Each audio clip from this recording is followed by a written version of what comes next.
Selamat pagi pendengar, masih bersama dengan kami di Pro 1 RRI Labuan Bajo FM 91,7 MHz. Pendengar masih terus bersama dengan saya Agung Sene, penyiar Anda yang menemani Anda di Labuan Bajo pagi ini. Pendengar, kita masih di sesi wawancara untuk edisi pagi hari ini. Kita lanjutkan ke topik selanjutnya. Dinas Pertanian Manggarai Barat terapkan drone pertanian dalam gerakan pengendalian hama padi. Dan untuk membahas hal tersebut kita sudah terhubung via telepon bersama dengan Kadis Tanaman Pangan Hortikultura dan Perkebunan Kabupaten Manggarai Barat, ada Tarsi Gonza ST. Selamat pagi Pak Tarsi. Selamat pagi Pak Agung, selamat pagi pendengar setia RRI. Iya, selamat pagi. Bagaimana kabarnya pagi ini Pak Tarsi? Baik ya, harian cerah membuat kita perlu mensyukuri atas nikmat dan karunia Tuhan. Jadi hari ini sangat baik. Mudah-mudahan kita semua juga dalam keadaan sehat dan baik ya adanya. Ya, amin, amin Pak Tarsi. Oke, Pak Tarsi, ini kita dapat informasi kalau dari Dinas Pertanian Manggarai Barat ini mulai menerapkan teknologi drone begitu ya Pak Tarsi ya? Ya betul sekali Pak Agung. Ya, jadi kita ketahui bersama memang untuk meningkatkan produksi pangan tentu kita perlu intensifikasi terhadap pertanian itu sendiri. Salah satunya untuk meningkatkan intensifikasi ini adalah penerapan teknologi, teknologi alat alsintan. Nah, itu saya kira sudah menjadi suatu keharusan, suatu keharusan di era saat ini. Teknologi-teknologi pertanian begitu berkembang cepat. Nah, daerah ini juga tentu harus dan wajib melaksanakan itu sehingga produksi kita meningkat dari tahun ke tahun. Oke, baik Pak Tarsi. Ini kalau bisa disampaikan juga sebenarnya bagaimana mekanisme penggunaan drone pertanian di lapangan dan jenis hama apa saja yang menjadi sasaran utama pengendalian tersebut Pak Tarsi? Baik Pak Agung, kegiatan yang kami lakukan kemarin di tanggal 5 bulan Juni tahun 2026 ini memang kami melakukan gerakan pengendalian terhadap organisme pengganggu tanaman atau sering dikenal dengan sebutan GERDAL OPT. Nah, kegiatan ini kami lakukan atas laporan dari pengamat hama kami bersama PPL penyuluh di lapangan. Itu disampaikan bahwa di kelompok tani handel Desa Compang Longgo, Kecamatan Komodo, telah terjadi serangan hama. Luas kawapannya, luas tanamannya itu seluas 25 hektar atau arealnya itu. Nah, itu disampaikan bahwa ada serangan hama wereng atau wereng bata coklat yang dalam bahasa Latinnya disebut Nila parvata lugens, itu menyerang tanaman padi dari petani di Handel. Nah, kita tahu bersama bahwa hama wereng ini merupakan hama yang paling utama merusak tanaman padi. Merusak tanaman padi, dan apabila dia terlambat dalam penanganannya, itu akan berdampak pada kerusakan tanaman yang begitu parah dan akhirnya akan terjadi puso, maka produksi kita akan terganggu di tahun ini. Nah, untuk itu saya memanggil teman-teman semua. Nah, ini perlu segera ditangani secara serentak, karena kita ketahui bersama kalau kita lakukan pengendalian menggunakan sistem manual, penyemprotan oleh petani dengan luasan yang begitu besar, apalagi di sekitar situ juga ada sawah di hamparan lain. maka ini akan berpengaruh gitu, akan mengganggu. Oke. Kita baru selesai di petak yang ini 3 hari baru kita lanjut karena ini luasannya cukup luas. Iya, Nanti hamanya itu akan berpindah, hari ini pindah ke sebelah, setelah kita semprot pestisida akan kembali lagi. Maka ini perlu cara mekanisme yang tepat bagaimana supaya dilakukan secara sekaligus dalam waktu yang singkat. Nah, di dinas ini ada drone, drone penyemprotan gitu. Nah, kami akhirnya saya menyampaikan kita punya drone ini. Punya drone ya, kita manfaatkan drone ini supaya dalam sehari, dalam berapa jam kita sudah bisa lakukan pengendalian. Nah, kebetulan memang kita memiliki pilot drone ini, ada 2 orang PPL, sehingga PPL ini ada di Boleng.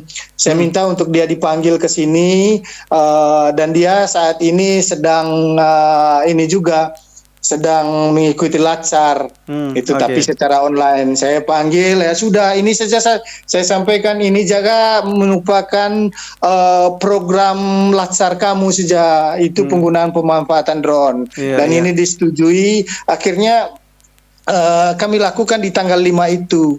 Tentu tujuan dari manfaat dari kegiatan ini yang pertama untuk meningkatkan efektivitas pengendalian hama penyakit. Jadi areal yang kita lakukan pengendalian itu bisa kita lakukan dalam areal yang cukup luas. Terus yang kedua tentu manfaatnya efisiensi waktu. Kalau dilakukan penyemprotan menggunakan semprot manual yang biasa digunakan oleh petani, itu mungkin 25 hektar itu dibutuhkan waktu seminggu, bahkan seminggu lebih mungkin. Hama ini nanti akan berpindah-pindah dan tidak mati gitu. Terus berikutnya tenaga kerja. Kalau semprot manual ini butuh tenaga kerja yang banyak. Seluruh kelompok tani harus turun dan peralatan juga harus cukup banyak. Tapi dengan satu drone saja sudah cukup untuk mengerjakan atau menyelesaikan 25 hektar dalam sekitar 3-4 jam lah sudah bisa selesai. Juga biaya operasional, dan yang paling penting juga kan kalau kita menggunakan drone, kita tidak menginjak tanaman-tanaman padi yang merusak tanaman itu sendiri, karena kita manual kan kita harus masuk di sawah. Iya, betul. Oke, Pak Tarsi, kalau dilihat dari respon para petani terhadap penerapan teknologi drone ini seperti apa, Pak Tarsi? Wah, ini petani tentu sangat antusias, sangat antusias sekali. Mereka memang sangat mengharapkan seperti itu, sehingga pengendalian dalam waktu singkat, presisi itu sangat bisa dilakukan. Luas yang begitu luas bisa dilakukan hanya dalam hitungan jam. Terus tanaman itu sendiri terjaga, tidak terinjak-injak. Waktu, tenaga mereka bisa menghemat banyak sekali manfaatnya, saya kira. Terus yang berikutnya memang drone ini saya sampaikan kepada teman-teman petani, drone ini sangat bermanfaat manakala lamparannya cukup luas. Tapi kalau hamparan kecil tentu tidak efisien, dan tidak efektif. Tapi kalau untuk hamparan yang luas itu sangat bagus. Itu. Saya kira seperti itu. Baik. Pak Tarsi, kalau dilihat kalau kita berbicara soal hama ini kan memang kita tidak tahu sewaktu-waktu mungkin bisa saja terjadi yang dalam luasan yang luas, dan juga bisa saja tidak begitu. Kalau dari Dinas Pertanian sendiri, apakah penggunaan drone ini bagi para petani sendiri, apakah sudah ada rencana untuk diberikan program pelatihan seperti itu atau pendampingan bagi kelompok tani agar mampu memanfaatkan drone tersebut? Nah, baik Pak Agung, memang untuk penggunaan drone ini, karena ini tidak sembarang juga menggunakan drone ini, harus melakukan pelatihan dan memiliki lisensi. Dia harus punya seperti pilot lah gitu, seperti pilot juga. Iya, Jadi iya. memang tidak bisa kita sembarang kita lakukan pelatihan kepada petani ini. Oke. Yang ada di dinas ini saja hanya baru 2 orang yang memiliki sertifikasi Hmm, atau memiliki sertifikat untuk lisensi untuk bisa menerbangkan. membawa drone ini. Iya. Jadi tentu ke depan secara bertahap kita menginginkan seperti itu. Hmm, Kalau bisa semakin banyak yang bisa mengendalikan drone ini atau memiliki lisensi. hmm, Petani kalau bisa kita dorong juga ke depannya. Tapi memang karena ini peralatannya hmm, cukup mahal dan beresiko kalau kesalahan-kesalahan dan beresiko kalau ada kesalahan pengendalian bisa jatuh dan rusak. iya, Nah, iya. ini perlu secara hati-hati sehingga sampai dengan saat ini kami pengadaannya hanya ada di dinas saja. Oke, baik. Sehingga kalau ada serangan di masyarakat itu untuk areal yang cukup luas itu ditangani oleh kami di dinas ini gitu. Untuk Oke. sementara seperti itu. Tapi perlahan saya kira apa yang disampaikan oleh Pak Agung itu penting sekali bahwa ke depan ini bagaimana kita mendorong petani juga akrab dan familiar dengan Iya. penggunaan teknologi seperti ini. Iya, iya, baik Saya Pak kira Tarsi. seperti itu. Iya, iya, karena kalau kita lihat sendiri kan mungkin saja ini bisa membantu mendorong memotivasi anak-anak muda yang mungkin tidak tertarik untuk menjadi petani begitu Pak Tarsi ya. Bisa saja ini bisa menjadi dorongan Oh, juga untuk anak-anak muda, siapa tahu mereka bisa bergerak di bidang yang lain untuk membantu para petani tersebut begitu. betul sekali. Saya setuju sekali dan sepakat dengan apa yang disampaikan oleh Pak Agung. Saya kira sudah saatnya teman-teman kita kembali ke khususnya anak-anak muda Mm-mm. melihat bahwa pertanian ini adalah masa depan kita, Mm-mm. Iya, iya. masa depan kita semua. Tidak ada manusia di muka bumi ini yang tidak makan makanan. Itu. Iya, iya. Tidak. Oke. Dengan teknologi sekarang AI banyak pekerjaan-pekerjaan yang mengalami disrupsi. Iya, iya. Hanya di sektor pertanian yang tidak tergantikan, yang tidak mengalami disrupsi. Iya. Paling ya bagaimana kita meningkatkan minat teman-teman anak-anak muda nih untuk mari lahan kita cukup luas, pasar kita cukup bagus kok. Sektor industri kita, industri pariwisata kita itu supply chain-nya masih cukup besar dan didatangkan dari luar. Nah, Oke. ini peluang. Iya, Ini iya. peluang bagaimana kita. Saya kira di kota-kota besar orang sudah menanam sayur-sayuran di atap rumahnya. Kita masih punya lahan yang cukup luas. Iya, Ya, iya. kenapa tidak? Itu. Iya, betul. Petani-petani kita, kalau saya lihat baca data, umur-umur petani kita rata-rata sudah di atas 50-an. Anak-anak muda ini belum punya minat. Nah, ini dengan penerapan teknologi, mungkin kerja yang tidak terlampau seperti dulu lagi yang membutuhkan tenaga yang cukup banyak atau terpapar matahari. Ini kan anak-anak muda ini kan kurang Iya. berminat kalau seperti itu. Iya, betul. Nah, mungkin dengan penerapan teknologi saya yakin minat itu akan dari hari ke hari akan meningkat. Saya kira seperti iya. itu, Pak. Oke, baik, Pak Pak Tarsi. Agung. Oke, baik. Terakhir Pak Tarsi mungkin bisa disampaikan pesan dan harapan dari Dinas Pertanian sendiri kepada para petani di Manggarai Barat terkait memanfaatkan teknologi modern untuk meningkatkan hasil pertanian dan ketahanan pangan daerah. Silakan.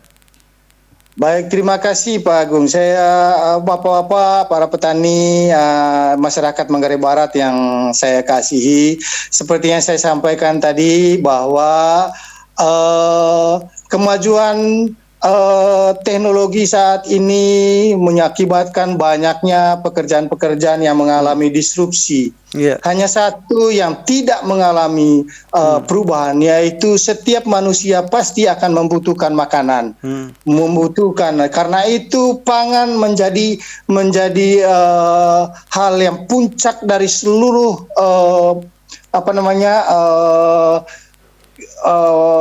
untuk suplai makanan kita. Sehingga saya berharap bahwa berbanggalah menjadi petani. Itu yang paling penting, bahwa petani, setiap petani lah, karena ada petani lah maka kita setiap hari bisa makan.